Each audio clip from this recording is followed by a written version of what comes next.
Hello and welcome to Daily Records. I am Tommy Burton and we are talking about the Beatles for the month of July.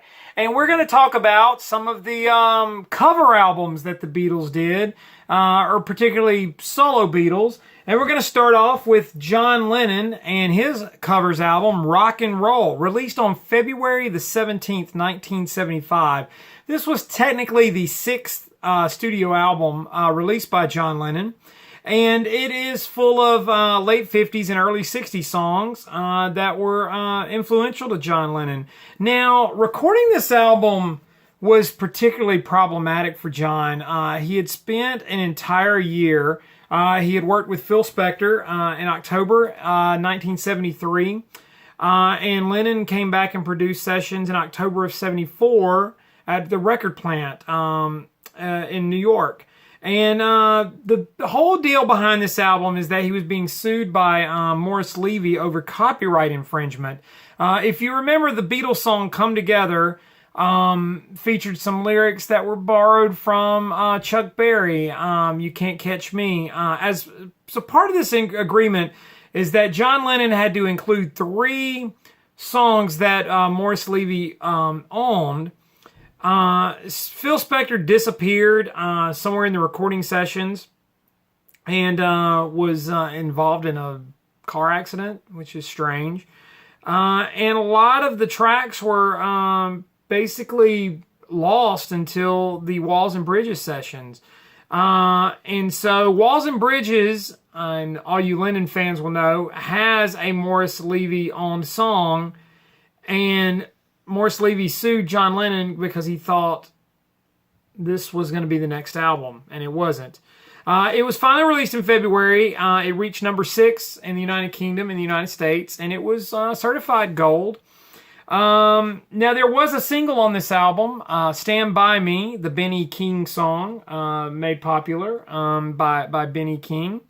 And this cover photo I want to talk about. This was a photo taken by Jürgen Vollmer, and this was taken when the Beatles were in Hamburg.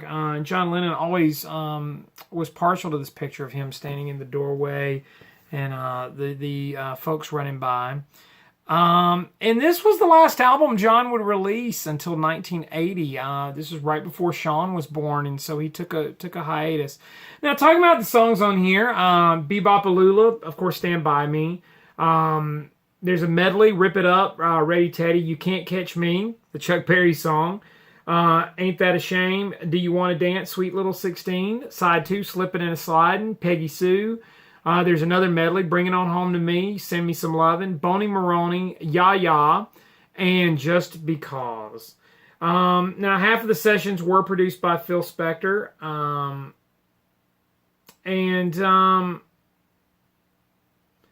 So it was just an interesting album for John to do. There were quite a few folks doing these kinds of records in this time period. David Bowie did one.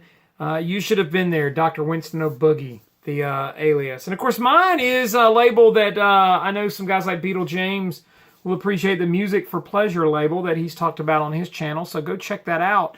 But Rock and Roll, the covers album by John Lennon, is today's daily record. Like, comment, subscribe, share. What do you think about this album? I think it's okay. I don't think it's essential. I think it probably suffers a little bit from Spector's big production, which you would think would lend itself to these kinds of songs. But I don't know. I don't find it as enjoyable as probably other John Lennon recordings. But it's not terrible. It's okay. I give it a thumbs sideways for what it is. Like, comment, subscribe, share, follow me on Instagram and Twitter. It's TommyBurton75. Love interacting with you guys. In the meantime, I will see you all again tomorrow with another Daily Record.